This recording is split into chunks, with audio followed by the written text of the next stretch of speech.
We're here with Paul Linn of the Vipassana Society. And Paul, I'd just like to take a moment to welcome you to the Human Experience. Paul, welcome. Thank you. Thank you very much. It's good to have you here, man. I think meditation is definitely an important part to our everyday experience. And you know what? Vipassana sounds like another word people, another Sanskrit kind of word that I should probably know the meaning to.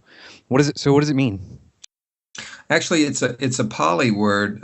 Pali is similar to Sanskrit, only it was the language of the common people, whereas Sanskrit was more for the higher class or higher echelon people. And the word Vipassana, it's got different translations, but I think the most effective translation, in my view, is it means insight. It means to see clearly. Yeah, that's really intriguing. Can you tell us more? So what does Vipassana involve? Well, Vipassana, I mean, it's a in one sense it's a meditation technique or set of techniques. In another sense, it's a way of really understanding or perceiving life. And the point of the meditation is to open our understanding, to really open our mind, open our heart to reality.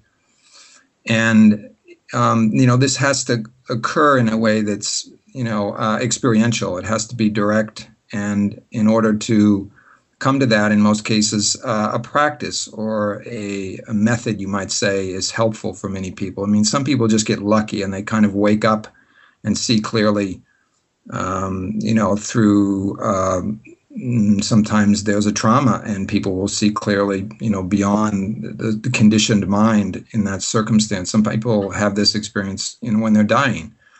Other people, go into nature and they'll experience a deep connection that opens them, beyond their typical ordinary perception. But for, you might say handy daily use, meditation comes in extremely well. And it's very, very simple practice. I'd like to just make a differentiation between what sometimes is called mindfulness, because sometimes Vipassana is also translated as mindfulness meditation. And concentration. Concentration is something that happens, for all of us to varying degrees as we live our lives. And concentration is definitely part of Vipassana. But the point of concentration, if we were able to concentrate our mind, would be to direct that concentration into clearly seeing things as they really are, is the way it's often spoken in the teachings. To see things as they really are, not as we think they are, not as we believe they are, and not as we've been told they are, but as they really are. Interesting. So it seems like Western culture is a bit behind in regards to meditation versus Eastern culture. Why do you think that these systems are kind of starting to pervade our culture here in Western society? One thing is because it's so effective. I mean, it's such a buzzword nowadays, meditation and mindfulness. The National Institutes of Health is spending more money right now as we sit here studying meditation than anything else in the history of that institution. It's an amazing process. It's primarily based at the University of Wisconsin in Madison. And what that's going to do eventually, I think, is going to take meditation and it's going to just blow it wide open and pull off sort of the religious connotations, even the spiritual connotations. It's going to bring it right to this level of deep and profound practicality. And I think that's one of the things that's really, really intriguing about it, is it enters education, medicine, as it enters the arts. I just hear more and more and more all the time about all these different ways that people are applying meditation, applying mindfulness, because it works. It helps people in so many different ways. So do you think that a 10-day course is something that you would recommend to everyone, or is it suited for some people and not others? Let me just give a little background. That particular course, that 10-day course, that's a style of Vipassana. If you and I went into Burma right now, we would find somewhere between 30 and 40 or more very potent powerful lineages of Vipassana meditation, and all of these would be styled slightly differently. That particular 10-day course that is taught worldwide in the tradition of S.N. Goenka, who recently passed away, is a beautiful course. It's a very effective course. And yeah, I would recommend it to just about everybody. It is intensive, and it's nice to know what you're getting into and be committed. And they ask you, if you come on that kind of course, they say, look, basically, here's what we're doing, and you're not going to know what it's like till you get into it, of course, but, they're looking for serious, committed people to come and do that. I remember when I did my first course back in the 80s, I didn't really know what I was getting into, and there were these very good-looking actors that showed up from New York City, and they were watching us almost like we were like specimens. They kind of like were looking at us, and we were having dinner, and they were watching us, and they were very sort of attractive people, dressed very well, and they were watching us with big eyes, and then eventually they just disappeared, and I think they probably said, you know what, this isn't for us. I mean, I don't know. That's just my imagination, but for me, like many people, that practice is very, very intensive, and it works very, very well. One of the downsides of that is it does have a lot of concentration in it, and so there's a recommendation to keep up that practice if you're going to utilize that. Because for me, there was kind of a split between that style of Vipassana, that concentration practice, and the rest of my life. I'd have these wonderful experiences in the meditation, and I'd get very concentrated and focused. And then I'd come out and be, pretty much as neurotic as ever when I engaged in the rest of my life. And it took some years to really kind of, in a way, sort of bring these different, aspects of my experience together, such that the mindfulness and some of the effects of the mindfulness were actually, directly translating into my life in a more complete and whole way. Yeah. I, during the research for this interview, I was kind of watching the Goenka videos and on YouTube, and he mentions these subtle realities that, first you kind of start focusing on your breath, and you're watching your breathing, and then he mentions these sort of subtle realities that start to surface. What are some of those subtle realities that he's talking about? Yeah, they're really not that subtle. I mean, he might be talking about something that I don't know about, but things like calmness and tranquility and contentment and equanimity, these kinds of qualities are there in all of us. And what happens when you sit down and meditate and begin to actually release yourself from, a lot of excessive thinking. Most of us probably think a lot more than we need to. Our minds get very habituated into conceptualizing and viewing life through our concepts and ideas. And as you settle down beneath that and you sort of go, underneath or behind your cerebral cortex, and you just kind of relax and settle down, you actually start to experience these subtle things, and they're pretty direct, and they're pretty easy to get in touch with, as long as your life isn't so chaotic and stressed that, when you sit down, that's all you really experience for a while until that dissipates. Beyond that, it's certainly in the way that Goenka talks about the possibilities for human realization. He's really even talking about these sort of realms of existence that is hard to kind of talk about. Like, is this in the body, or is this something that happens when you're done and you leave the body? Who knows for sure? I don't. It's conjecture, but for me, there's no point in ruling these things out. Nor at the same time, if I haven't experienced it, then there's not a lot of value, I think, in clinging to it as this is the truth.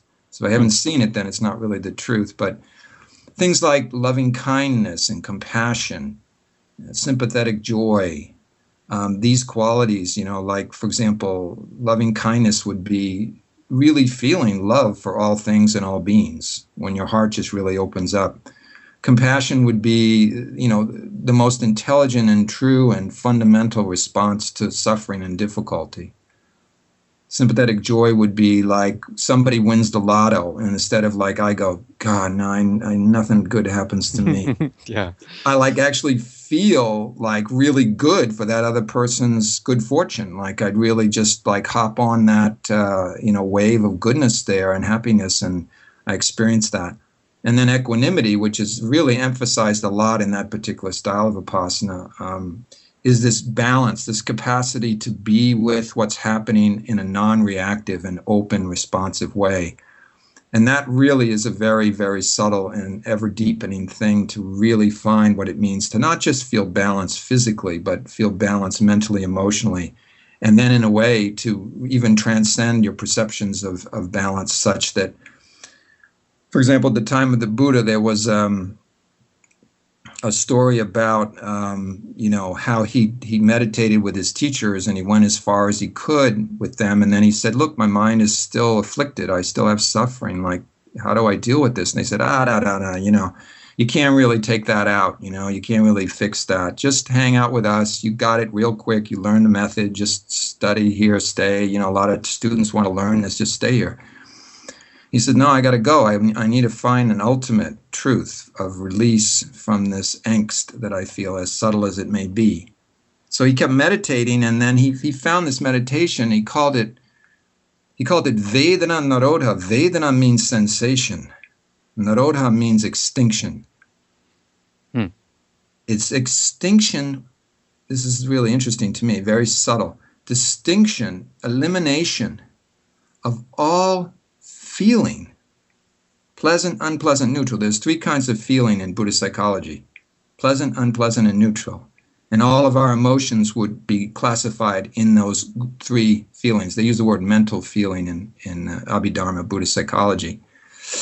But imagine, most of us feel very conditioned by feeling.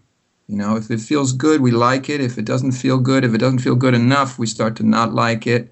Adjust. There's one fellow that went on one of those 10-day retreats, very smart guy, medical doctor, very open-minded guy in many ways. He never stopped and did the technique. The whole 10 days he's going like this. And he never stopped, and he didn't get anything out of it. And he went away very judgmental. He said that was a waste of time. I was like, well, of course it was a waste of time. You didn't do it. You didn't stop. But, that would be like agitation based on a lot of, difficult feeling that he was having, I guess. So this Vedana Narodha, which would be just a very deep state of transcendent, absorptive, spacious freedom. Wow.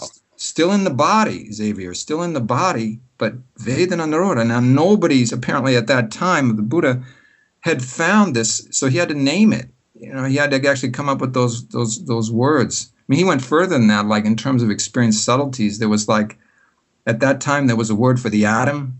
It was called a kalapa. Kalapa was the Pali word for the atom. He said he saw something more subtle in his meditation than the atom, and so he had to name that. He called it Attakalapa, which is a more, it would be like the quark, I guess, or something, but just even more subtle.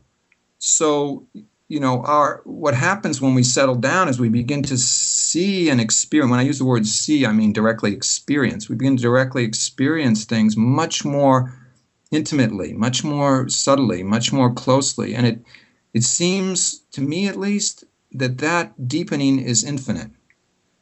That it doesn't have a limit to it, that waking up or realizing our potential is not like a state that we arrive at and it's done. It's an expansive opening into infinity. Wow. So there does seem to be an aspect of putting your body and your mind into this sort of uncomfortable state. How does that kind of relate to what you're talking about? Well, hopefully not too much, in the sense that, if you sit down to actually begin some, say, formal meditation, because the point really of this formal meditation would be to open you up so you could see that awareness is ongoing. It's the context of our life. And the formal meditation begins as something that helps you realize that it's possible to actually live meditatively more and more of the time. And what that means is to actually be relatively free from affliction, living and doing all the things that we do. So when it comes to, this sort of discomfort that some people will experience when they both first sit down, well, if your life internally or externally is untidy, if your diet's not good, if you haven't exercised, if you haven't taken care of yourself, then you're probably going to be uncomfortable for a little while until you're settled down and hopefully get past some of that surface tension, some of that surface stress can peel off. But as far as sitting down and sticking your legs up in a full lotus, that's pretty dumb unless you know what you're doing and your hips are opened up and your knees. It's a nice posture if you know how to do it and it works. But, in Goenka's courses, you had to sit on the floor and there wasn't any walking meditation. And it's pretty intensive. You sit for an hour and they asked you not to move at all. And it was incredibly painful until you began to open up and get through some of that surface tension. And that usually takes... In a 10-day course, most people by 6th, 7th day, they're really starting to open up. 8th, 9th day, and it's like, whoa, like whole new world of experiences available there. And then the 10th day comes and you start talking to everybody, and everybody's full of energy, and they're, if they know each other, they're kissing and hugging. If they don't know each other, they might be kissing and hugging. And, it's... And it's pretty cool. You never might see these people again, but you feel extremely intimate because you've shared this very, very deep, experience of silence and meditation. So, the discomfort. The Buddha said the first noble truth. That these noble truths are truths of existence. He said it's suffering. And what's that mean? It means that life has an element of unreliability about it. That everything that's happening here is transient and changing. And if your mind's attached to that which changes, you suffer. Right. Period. And so that's where the real pain comes from. That's where the misunderstanding is. And that's the perception, or that's the conditioning that hopefully the meditation can help alleviate. Why do you think that the breath is so important to understanding meditation? Yeah, because it's an object that's there all the time.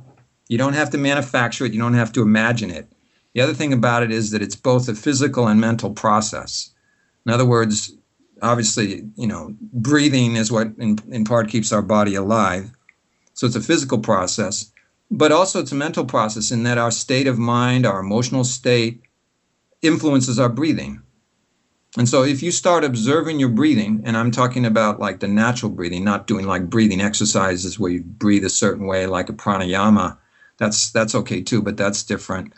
What happens is your mind starts to actually be seen through the breathing. You experience your state of mind, you experience your emotional state there. When your state of mind changes, your mind becomes more calm, your breath is changing. So there's a linkage there. The other thing that's helpful about the breathing is that from a psychological perspective, we could just say, to use a simple model, there's a conscious, a subconscious, and an unconscious mind. And the unconscious in this sense is, everything we're not yet conscious of. So that would be, in some people's mind, a superconscious mind as well. The gate or the door between the conscious and the unconscious can be softened and opened by attending to the breathing. And that's pretty interesting, because what tends to happen then is, and this is what people have a hard time with at first, sometimes if they've got a lot of stuff unresolved inside, sit down, start to pay attention to their breathing, and they don't get calm right away. They actually get kind of like they feel stuff coming up, because the breath is actually helping their mind open.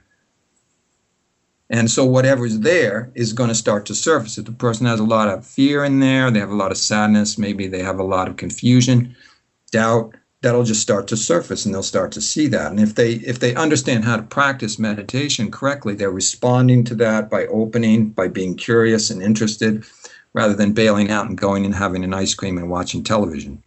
Right. What do you say to people who have deep-rooted traumas that attend these courses?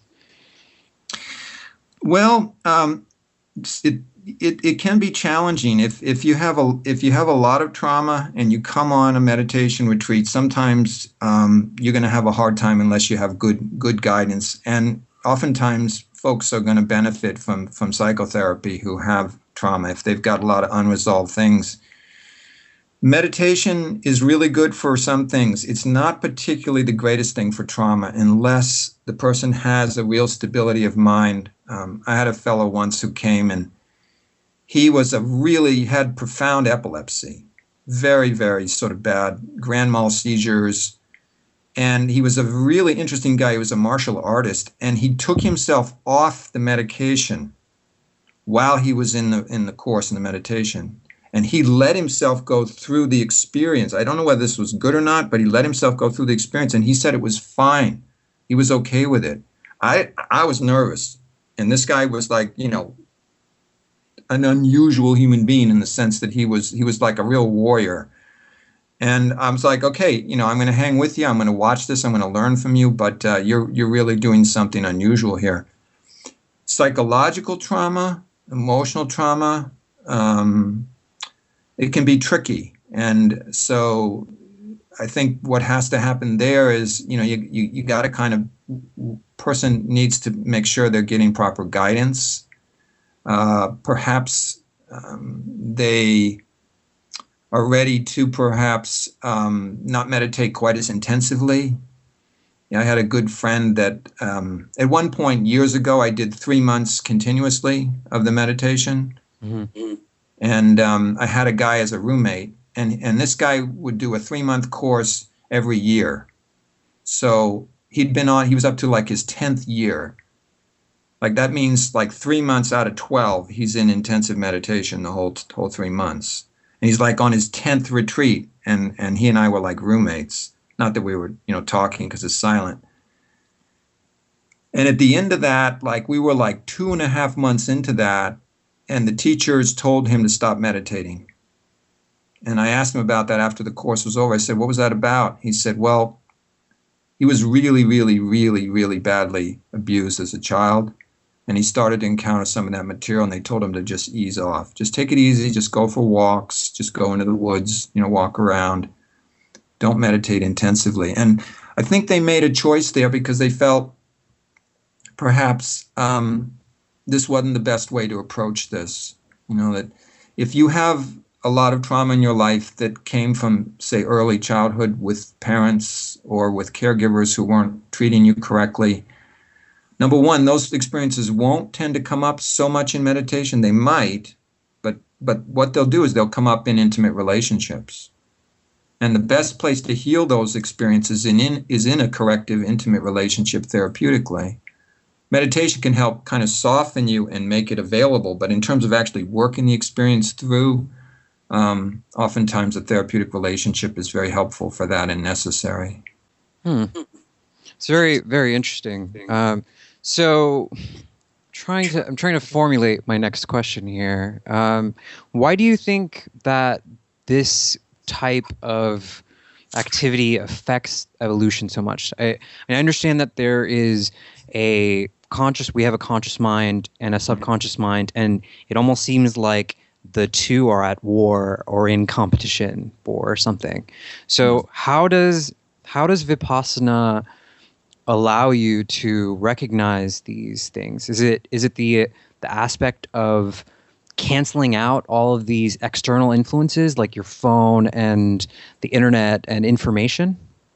The only reason for that is that most of us wouldn't get all that settled if we kept being attentive to those things. If you want to get to a more sensitive, undefended, and open space, with, let's just say now, the body-mind process, a meditative setting, a quiet meditative setting is very helpful for that.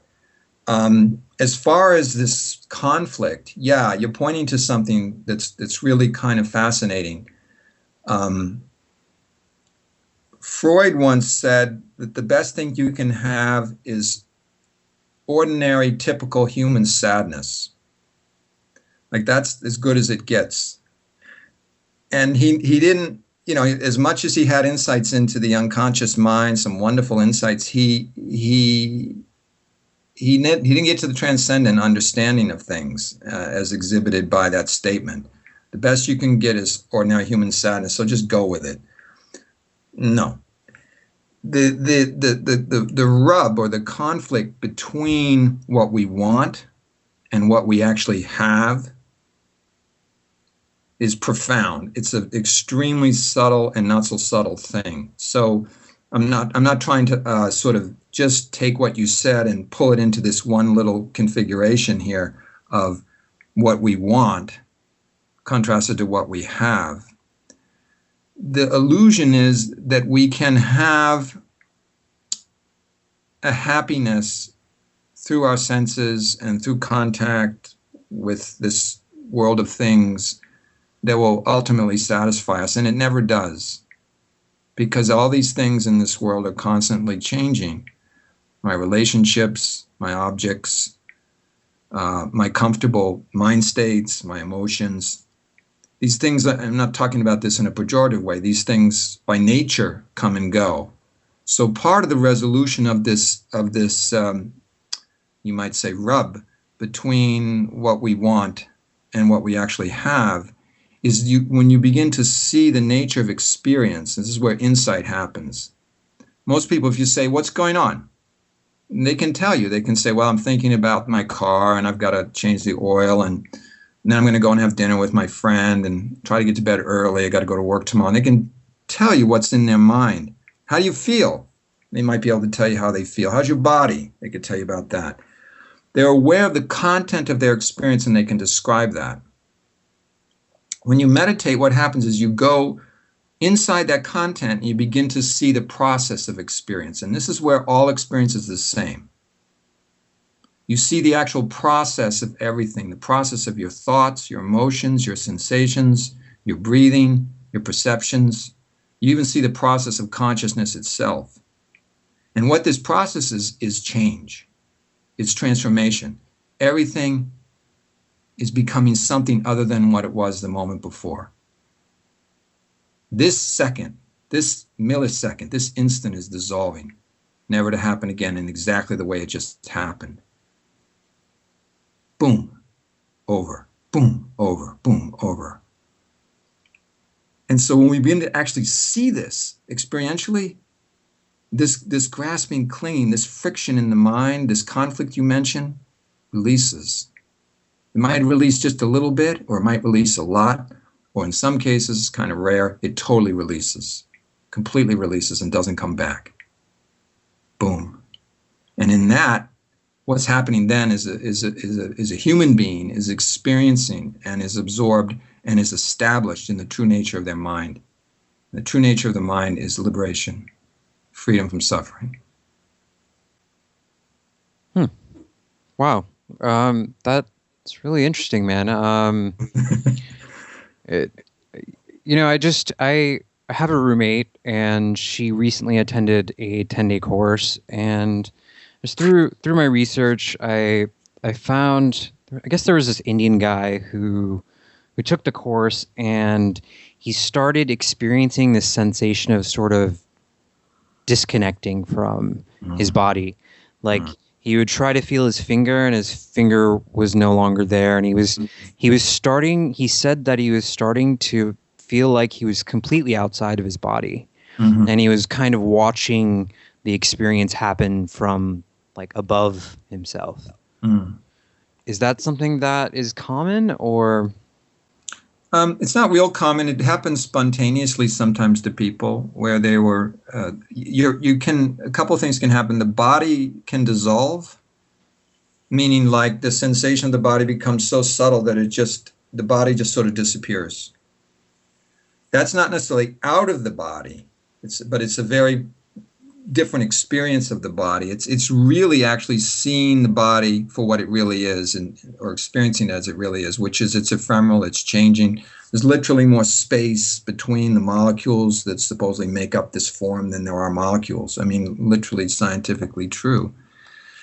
Out of the body is a little bit different. Like sometimes people will go outside the body and they'll be experiencing the body sitting there, and they'll be up on the ceiling, they'll look down on it. There's nothing really special about that. It just, for some people, it lets you know that you're not just your body. That's kind of cool. And in some cases, it'll actually dissipate a fair amount of fear of dying if you have that in you. It's like, whoa, like it happened to me once. I was doing yoga and I just lay down to do like a corpse pose. And I just went outside the body and I was looking down. And I was like, wow, cool. And then I got like nervous. I felt nervousness come up, and then I was like, gravity was like, and I was back in the body. I was like, because it never happened to me before. But then I relaxed and I went, cool. Now, there's some people who actually practice that. That's like not part of traditional Vipassana or Buddhist meditation. They pretty much consider that sort of like extrasensory phenomena, and don't really put a lot of emphasis. They just kind of say, well, just observe that. Okay, what happened there? Oh, you're seeing the nature of things, right? You're seeing that things come and go. Okay, that came and went. Okay, no big deal. It's the same process. Everything comes and goes. The mind sometimes wants to make something special out of this, that, or the other thing. That is a prison in a way, because if I say this is special, then I'm excluding these other things. When I begin to really open up, everything is equally special. That's really, really cool. To me, that's like justice, finally. So it's not just that we have negative thoughts that we're trying to eliminate, but also it's both. It's all the qualities of thought. It's any thought. So then is it that you become sort of more pure by disconnecting the attachment that you have, the assignment that you have to thought? Well, actually, what happens isn't so much like a disconnection from thinking, or even necessarily a diminishment in thinking, although that sometimes happens. It's seeing thoughts clearly for what they really are. And as you see that thoughts are, by nature, it's just energy, really, constantly transforming, then your mind spontaneously, this isn't something that happens through effort, it's happened spontaneously. Your mind stops being as attached to thoughts. Therefore, then, it doesn't quite so much matter whether there's thoughts or not thoughts. People who sit, and this is a very common misconception, they sit and what they want to try to do is get quiet. Well, everything that you're going for, generally it means you're threatened by the opposite. So if I'm trying to go for a peaceful mind, then I'm going to be threatened by confusion and chaos. Think about it for a sec. If I'm very attached to my youth, I'm threatened by old age. Attached to heterosexuality, threatened by homosexuality. Attached to vegetarianism, threatened by meat eaters. Attached to meat eating, threatened by vegetarians. Attached to Republican, threatened by the Democrats. Goes on and on and on. When you begin to actually see the nature of experience, and that means thoughts as well, naturally the mind opens and doesn't continue to be as attached. That's how it works. This effort to be not attached is another kind of attachment. Or people who say, I'm going to try not to be identified with anything. Now they're busy trying to be not identified with anything, so identified with not identified. It's a sort of a cat chasing its tail, or a Mobius strip. It just goes round and round and round. That's actually what the Buddha called that. He called that samsara. He called that perpetual wandering. It's the human being wandering in the mind, wandering in the place to this place, to that place, seeking what? Seeking is strange, but seeking actually, hopefully, the end of wandering. Wow. Bob Dylan had a line for that. He called it "No Direction Home." That's cool. So is there an aspect, I mean, what makes Vipassana meditation so much different than the other meditations that we hear about? Not really that much. The foundation of all meditation really is awareness itself. I actually, back in the 70s, began with transcendental meditation, which is like a mantra. And it worked great. I mean, I get really blissed out and very happy, but I was still quite unintegrated and, fairly neurotic in other places. But I was having some wonderful experiences, relaxing, calmness, happiness, things like that.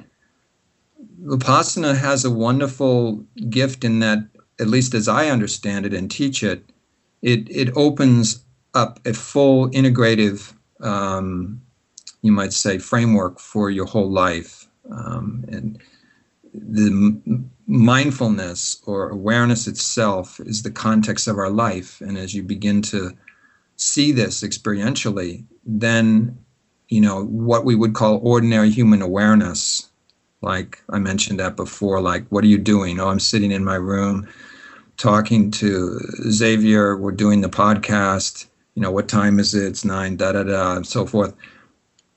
That's ordinary awareness.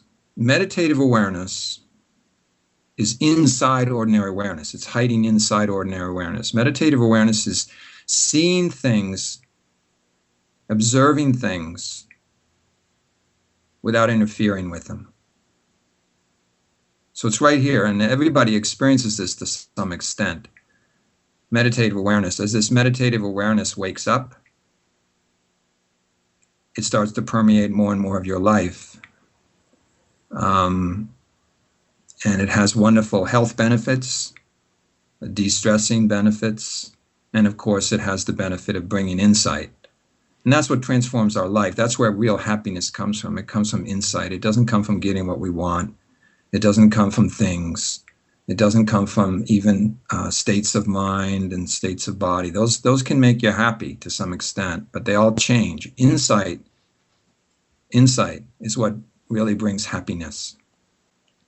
Goenka said that he made an analogy about a tree. He said that by looking at our root issues and going down into the roots, because a tree can't be healthy unless you treat its roots and everything else. So he said that by going down and addressing the root issues of our problems, like really looking at the roots of what causes suffering, what causes all these uncomfortable feelings, that's where the real transformative change occurs.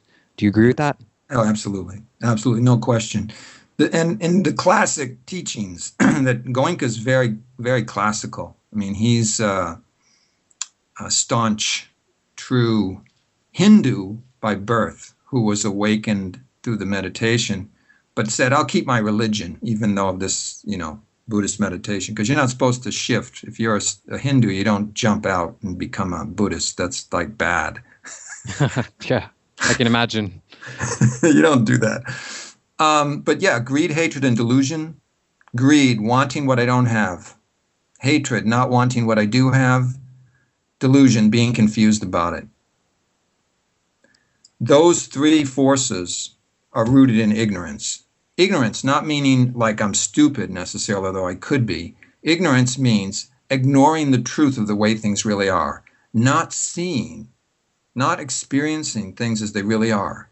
Experiencing things through this lens of conditioned thought and perception. So right away, when I say this, you could think, oh, well, the thing is I got to get rid of the thoughts. You're not going to get rid of the thoughts. The harder you might try to get rid of the thoughts, the more you're going to be at conflict. Thoughts may dissipate, or they may not dissipate. The important thing is to begin to see the nature of the thinking. So you see the nature of that greed, hatred, and delusion, and you see, you know what? I used to call these things defilements. These are incredibly interesting forces that do generate suffering when they're not seen clearly. When they're seen clearly, they come, they appear, and they dissipate. So what happens for people is they start to sit, and let's say they have a lot of wanting in their mind, a lot of greed.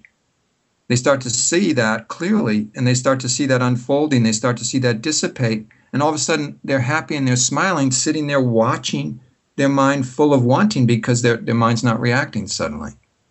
It's amazing. Or they have a lot of hatred. They might have a lot of anger or a lot of confusion. That's probably the hardest for people, I think. If it isn't fear, it's confusion. When they start to experience confusion, really experience that, doubt, uncertainty, which is a kind of fear. That's where it starts to become very tricky, and people will sometimes want to stop. They'll want to not meditate. They'll want to pull away because it can be very frightening. You can start to feel very, very lost even, and to have proper guidance at those times is incredibly important, because you probably, unless you have some kind of affliction where you're going to go off and take drugs or something and harm yourself, you're going to be okay, but you can get spun out, because as you go into your experience really deeply, it's like surgery. Do you think it's dangerous for a person to leave a course early? It depends on what motivates them to leave. If they were feeling very violent and they left the course, it could be a little tricky. They could go off and maybe do something really unskillful. Generally, though, what will happen is the intensity of the meditation, and the pain that they're experiencing is usually what drives people to want to leave. And then they'll just go back into their habits, and not that much bad things will happen, but they won't continue to progress. They'll come away sometimes, like my friend, the doctor. I mean, he was okay, but he came away with so much more. He was very sort of, what's the word? Subtly judgmental human being. He was very cynical, had a cynicism about him. And I think maybe the course and his experience of it, the fact that he didn't do it, strengthened a certain amount of cynicism in his mind for a while. And, nothing really lasts. So even if a person goes on a bender, it's going to sort out in time, hopefully. The issue would be if somebody had some real, psychological disturbance and they left the course early, that would be a little bit tricky. It could be a little bit like the analogy would be somebody goes into intensive psychotherapy in an inpatient setting, and then they decide to pull out halfway through when they're really engaged with some very painful material. That probably wouldn't be the best idea. Right. So I was looking at your history, and I noticed that you are a transpersonal psychologist. Yes. Does this kind of go hand in hand with what you're doing with transpersonal psychology and meditation, kind of a parallel there, or two separate entities? No, they're very, very complementary. The psychology, the forward edge of psychology is in this interface with the wisdom traditions. And, Buddhism is a wisdom tradition. It's not just a religion. But this interface is where the transpersonal, wakes up. It's where psychology opens into spirituality, really. And so for me, it's been a very natural blend, a very, easy blend. And it turns out that, a fair number of people that I see in therapy will at one point or another engage in some meditation, and some will do it quite intensively and really integrate it into their life. And some people come in through meditation, and then they see the need for some therapy, and so they'll do some therapy as well. But they just complement, they just braid really, really beautifully together. It's very easy, I find, and almost seamless. Huh. Very cool, man. We're approaching the end here. Is there anything that you wanted to kind of get out? Any messages or suggestions to people who are looking into Vipassana and find it interesting? Yeah, thank you. That's a wonderful offer you make there. To just, I'd emphasize, the opportunity to experience it directly. Reading about it is interesting. There's a lot of great books, and more all the time.